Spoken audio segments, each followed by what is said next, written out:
그 후에 다윗이 여호와께 여쭈어 아뢰되 내가 유다 한 성읍으로 올라가리이까? 여호와께서 이르시되 올라가라. 다윗이 아뢰되 어디로 가리이까? 이르시되 헤브론으로 갈지니라. 다윗이 그의 두 아내 이스라엘 여인 아히노암과 갈멜 사람 나발의 아내였던 아비가일을 데리고 그리로 올라갈 때 또 자기와 함께한 추종자들과 그들의 가족들을 다윗이 다 데리고 올라가서 헤브론 각 성읍에 살게 하니라. 유다 사람들이 와서 거기서 다윗에게 기름을 부어 유다 족속의 왕으로 삼았더라. 어떤 사람이 다윗에게 말하여 이르되 사울을 장사한 사람은 길르앗 야베스 사람들이니라 하매 다윗이 길르앗 야베스 사람들에게 전령들을 보내 그들에게 이르되 너희가 너희 주 사울에게 이처럼 은혜를 베풀어 그를 장사하였으니 여호와께 복을 받을지어다. 너희가 이 일을 하였으니 이제 여호와께서 은혜와 진리로 너희에게 베푸시기를 원하고 나도 이 선한 일을 너희에게 갚으리니 이제 너희는 손을 강하게 하고 담대히 할지어다. 너희 주 사울이 죽었고 또 유다 족속이 내게 기름을 부어 그들의 왕으로 삼았음이니라 하니라. 사울의 군사령관 넬의 아들 아브넬이 이미 사울의 아들 이소보셋을 데리고 마하나임으로 건너가 길르앗과 아술과 이스라엘과 에브라임과 베냐민과 온 이스라엘의 왕으로 삼았더라. 사울의 아들 이소보셋이 이스라엘 왕이 될 때 나이가 40세이며 2해 동안 왕위에 있으니라. 유다 족속은 다윗을 따르니 다윗이 헤브론에서 유다 족속의 왕이 된 날수는 7년 6개월이더라.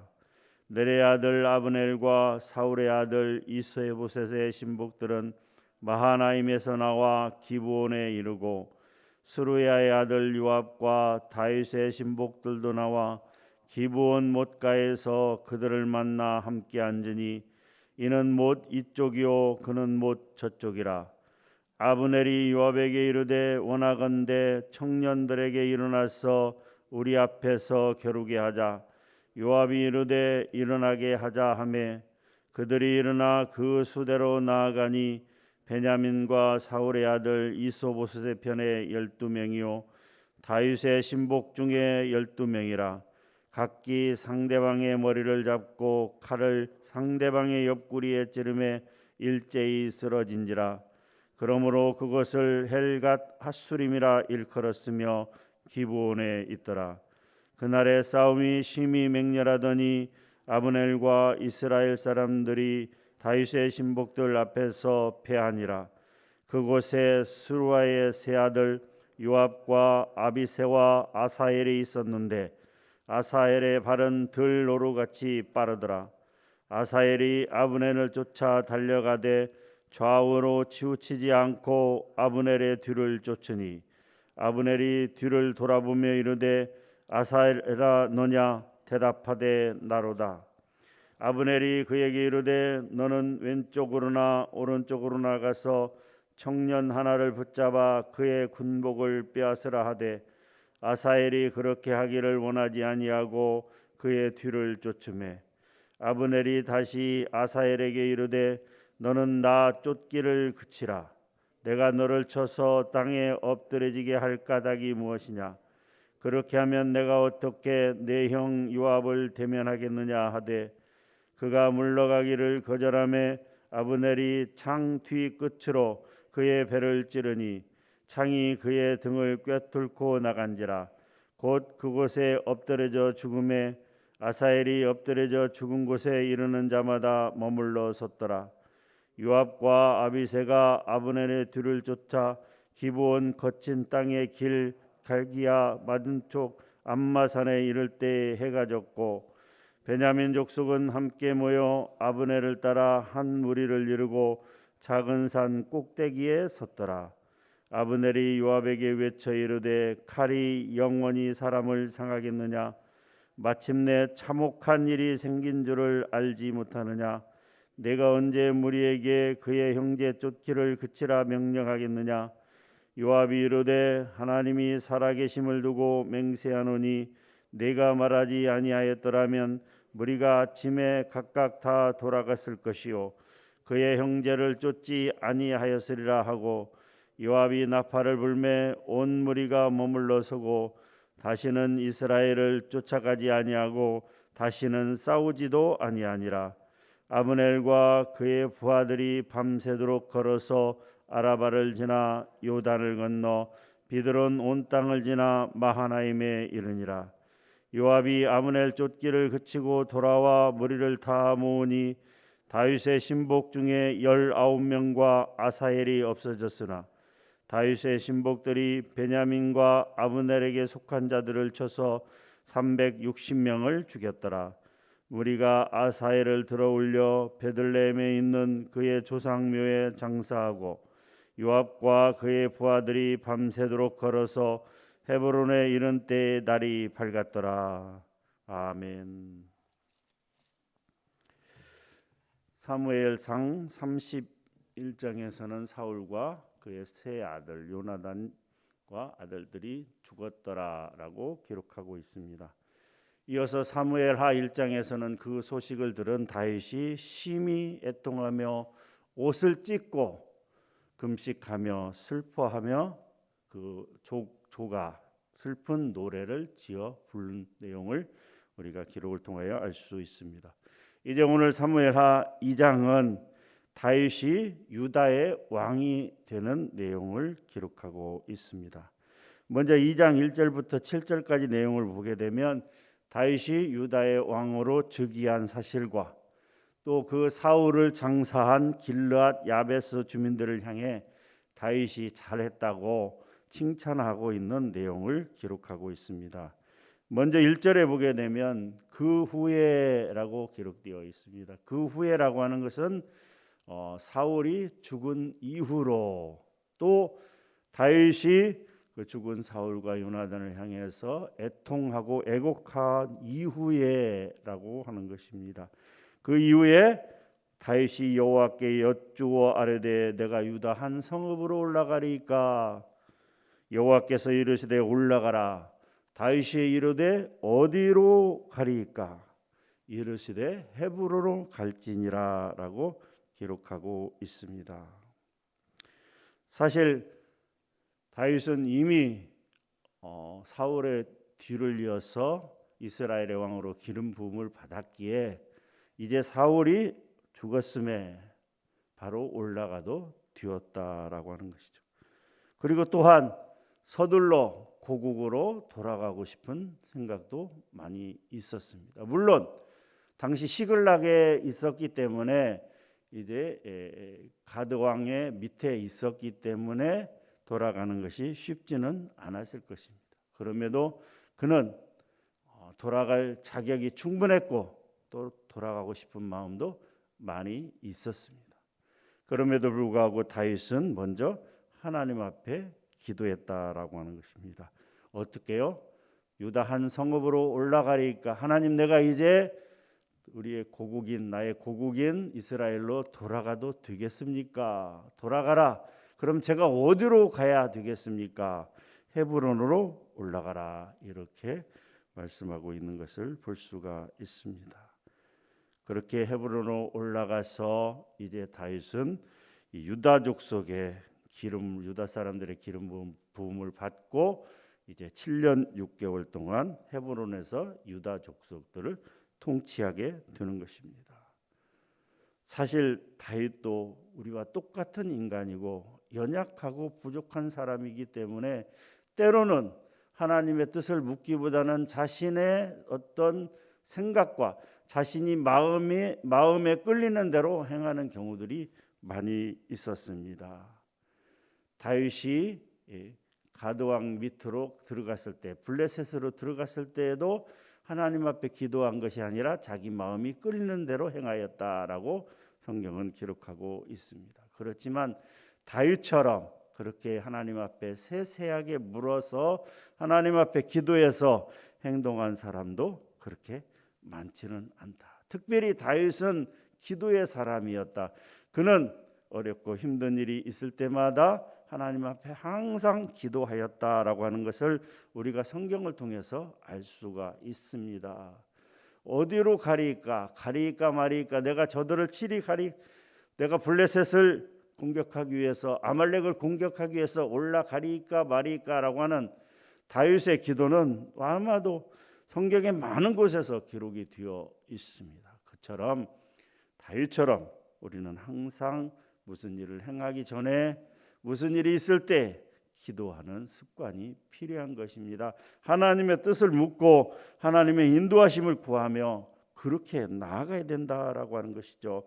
그렇습니다. 우리도 다윗처럼 그렇게 적극적인 하나님의 뜻을 구하는 적극적인 신앙생활을 해야 된다라고 하는 것이죠.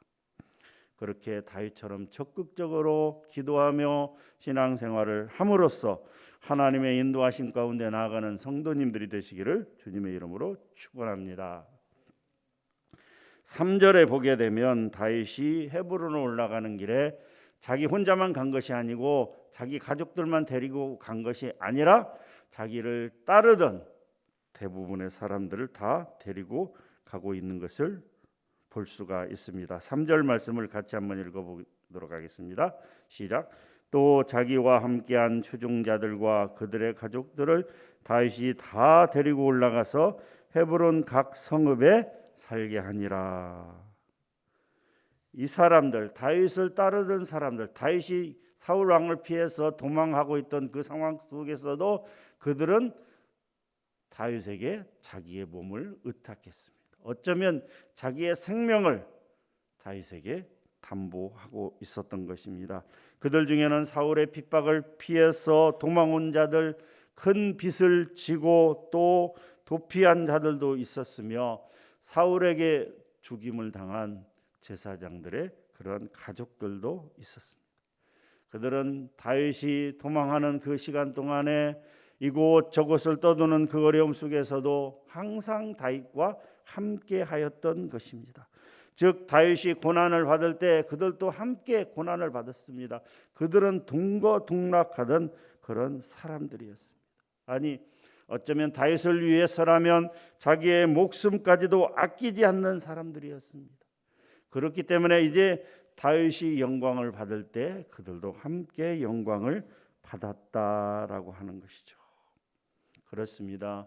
우리도 또한 함께 고생한 가족이나 이웃이나 성도들의 공로를 잊어서는 안 되는 것입니다. 이웃이 기쁘고 좋은 일이 있을 때 함께 기뻐하고, 특별히 이웃이 고난을 받을 때 함께 눈물을 흘리며 같이 애통하는 것이 바로 진정한 성도의 삶이다라고 하는 것이죠. 로마서 12장 15절 말씀, 즐거워하는 자들과 함께 즐거워하고 우는 자들과 함께 울라라고 말씀하고 있습니다.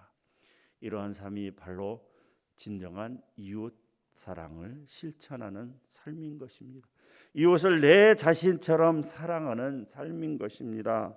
특별히 어려움에 빠진 성도들, 질병으로 인해서 암과 모든 병으로 인해서 고통받고 있는 우리의 이웃들, 우리의 형제들을 위해서 우리가 어떻게 할 수가 있겠습니까? 그들을 위해서 기도해야 되는 것입니다. 하나님 고쳐주시고 낫게 하여 주시고 하나님 치료하여 주시라고 우리가 간절히 기도해야 하는 것입니다. 지금 우리는 6분의 암 환자와 또 수많은 또 다른 각종 질병으로 고통받고 있는 형제들을 위해서, 자매들을 위해서, 성도들을 위해서 기도하고 있습니다. 단지 몇몇 시간들만 정해서 기도할 것이 아니라 우리는 끊임없이 그들을 위해서 기도해야 할 것입니다. 그렇게 고통받고 힘들어하는 성도들을 위해서 기도하고 그들을 위로하는 그런 성도의 삶을 살아가야 되는 것입니다. 그렇게 사는 성도님들이 되시기를 주님의 이름으로 축원합니다. 8절부터 11절 내용은 사울의 군사령관 넬의 아들 아브넬이 사울의 아들 이소보셋을 데리고 마하나임으로 건너가 온 이스라엘의 왕으로 삼았다라고 기록하고 있습니다. 유다 지파를 제외한 11개 지파의 왕으로 이제 이스보셋을 세웠습니다. 이스보셋은 사울의 네 번째 아들로 부끄러움의 사람이라는 뜻을 가지고 있었습니다. 이 이름으로 미루어 볼 때 이스보셋은 굉장히 소극적이며 굉장히 내성적이고 조용한 성격임을 우리가 추정해 볼 수 있습니다. 사실 이스보셋은 왕으로 세움을 받았지만 표면상의 왕일 뿐 모든 군권이나 실권이 바로 아브넬이 장악하고 있었다라고 하는 것이죠. 사울과 요나단이 사망하고 이제 하나님의 기름 부음 받은 자로서 정통성을 가진 다윗이 사울의 뒤를 이어서 이제 유다의 왕으로 세워진 상황 속에서 욕심을 버리지 못한 아브넬과 이스보셋이 이제 이스라엘의 왕으로 스스로 섰다라고 하는 것이죠. 이것은 하나님의 인정하심이 있는 다윗과 하나님이 인정하지 않는 사울의 불순종으로 인해 버림받은 그 사울 왕과의 전쟁이라고 할 것입니다. 이제 그 전쟁이 12절부터 32절 내용에 기록되어 있습니다. 12절과 32절 내용을 보면 이스라엘과 유다의 전쟁 내용을 기록하고 있습니다. 이제 아브넬과 사울의 신복들이 기브온에 이르고 또 요압과 다윗의 신복들이 기브온 못과 반대편에 진영을 갖추고 전쟁을 준비하고 있었다라고 하는 것이죠. 왜냐하면 왜 기브온에서 전쟁이 벌어졌느냐 하면 기브온에 큰 못이 연못이 있었다라고 하는 것이죠. 당시는 그 당시 팔레스타인은 뭡니까? 목축이나 농경 사회였기 때문에 물이 절대적으로 필요했습니다. 그런데 기브온에 큰 못이 있었는데 한 번에 5천 명이 함께 먹을 수 있을 정도로 엄청나게 큰 연못이 있었다라고 하는 것이죠. 그곳에서 이제 전쟁이 벌어졌습니다. 먼저는 아브넬이 요압에게 우리 서로 대치하고 있는 상황 속에서 12명 대 12명, 이쪽에서 12명, 저쪽에서 12명 청년들, 이게 20세 이상의 젊은 청년들이 한번 전쟁을 하게 하자, 싸움을 하게 하자 해서 그 12명 대 12명, 24명이 같이 한꺼번에 죽음을 맞이하게 됐습니다. 그리고 나서 이제 본격적인 전면전이 시작이 되었는데 이제 다윗의 신복들, 다윗의 군사들이 요압과 다윗의 군사들이 이제 아브넬과 사울의 군사들을 물리치게 되었고, 그래서 아브넬이 도망을 가는 도중에 요압의 동생인 막내 동생인 아사엘이 이제 아브넬을 쫓기 시작했습니다. 아브넬이 아사엘에게 너가 아사엘이냐 내가 아사엘이다 이제 나를 쫓지 마라 라고 거듭 요청을 했지만 끝내 아사엘은 아브넬을 쫓다가 아브넬의 창에 의해서 죽음을 맞이하게 되었습니다. 그리고 나서 이제 전쟁이 끝나게 되고 이제 아브넬과 사울의 군사들은 자기들의 고향인 마하나임으로 돌아가고 이제 요압과 다윗의 군사들도 자신들의 땅인 헤브론으로 돌아가게 되었습니다. 전쟁 결과 다윗의 신복들은 19명의 전사자와 아사엘 20명의 전사자가 나왔으나 사울의 신복들은 360명이 죽었다. 이것은 명백한 다윗 왕가의 승리로 다윗의 신복들의 승리로 끝났다라고 하는 것입니다. 사실 전쟁을 시작할 때 양측의 전력이 얼마나 되는지는 모르기에 아마도 한 개 지파 유다 지파를 지지를 받은 다윗과 11개 온 이스라엘의 지파를 받은 이스보셋의 싸움을 보면 당연히 숫자가 많고 군사가 많은 이스보셋의 군사들이 아브넬의 군사들이 승리할 것이 자명한 일이었습니다. 그런데 결과는 그렇게 되지 않았다라고 하는 것이죠. 왜요? 왜 그러면 다윗 왕가가 요압과 다윗의 군사들이 승리할 수 있었을까요? 그것은 바로 하나님의 뜻이 다윗 왕가에게 있었던 것입니다. 하나님은 사울 왕을 패하고 이미 다윗을 기름 부어 세우기로 작정하셨기 때문에 양측의 전력이 어떻든지에 상관없이 하나님의 뜻대로 이제 다윗 측에서 승리할 수 있게 하신 것입니다. 그렇습니다. 세상 사람들은 모든 세상의 역사가 우연히 일어나는 것처럼 생각되어지지만 적어도 우리 믿는 자들에게 있어서 모든 되어지는 일들은 그 표면적인 뒤에는 배후에는 하나님의 뜻과 섭리가 있다는 사실을 알아야 되는 것입니다. 성경의 수많은 내용들이 그렇게 기록되어 있습니다. 전쟁이 벌어졌을 때 어느 측이 승리하는가, 그건 하나님의 뜻이 어디에 있는가라고 하는 것입니다. 사랑하는 성도 여러분, 그러므로 우리는 역사 속에서 일어나는 일들을 바라보면서 그것이 우연이 아니라 하나님의 뜻임을 깨닫고 하나님이 원하시는 삶을 살아가야 되는 것입니다. 하나님의 말씀에 순종하는 삶을 살아가야 되는 것입니다. 사울처럼 하나님의 말씀에 불순종하여 그렇게 버림을 받는 삶이 아니라 다윗처럼 하나님의 말씀에 순종하여 높이 세움을 받고 하나님의 뜻대로 하나님과 동행하는 그런 삶을 살아가야 된다라고 하는 것이죠. 오늘 우리에게 어떤 일이 벌어질지 아무도 알 수 없습니다마는 이 또한 모든 일이 하나님의 계획하심과 하나님의 인도하심이라고 하는 사실을 깨닫고 그렇게 말씀대로 순종하는, 하나님의 뜻대로 순종하며 살아가는 성도님들이 되시기를 주님의 이름으로 축원합니다.